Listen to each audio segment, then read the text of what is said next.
ମୁଁ କିଛି କଥା ଶୁଣିବାକୁ ଚାହୁଁନି। ଶୁଣ, ଏ ଲୋକଟା ଗୋଟେ ସାଂଘାତିକ ବେଇବ। ତା ମଧ୍ୟରେ ହଜାର ହଜାର ଲୋକଙ୍କ ବିଶ୍ୱାସକୁ ଗୋଇଠା ମାରି ଇଏ କେବେ ସେ ବିସ୍ଥାପନ ଆନ୍ଦୋଳନରୁ ଓହରି ଯାଇନଥାନ୍ତା। ଭାଇ ମୁଁ ଯାହା ଶୁଣିଛି ସେ କଥା ପୁରା ସତ। କଣ ପାଇଁ ତମେ ମିଟିଂ ଆଟେଣ୍ଡ କଲନି? କୁହ ଭାଇ, ଏ କଥା ପୁରା ସତ? ଏ କଥା ସତ।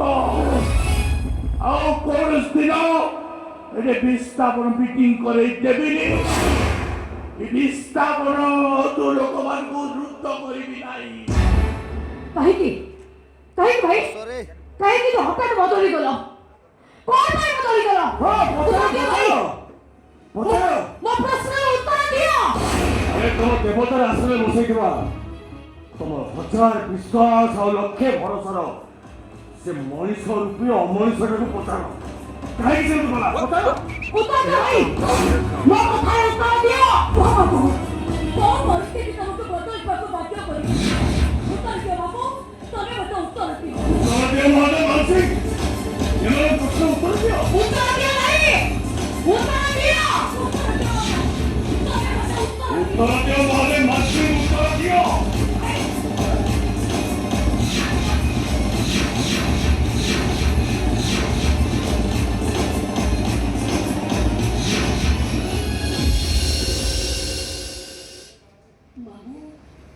ମୁଣ୍ଡ କହିଦେଲ।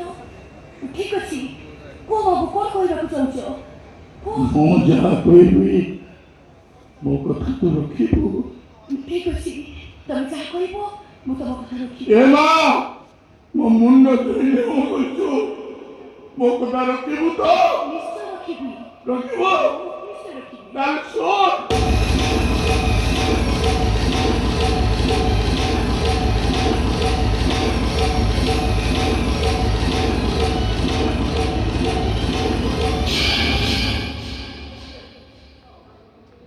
ମୁଁ ମରିଯିବି ମାମୁ, ମୁଁ ମରିଯିବି।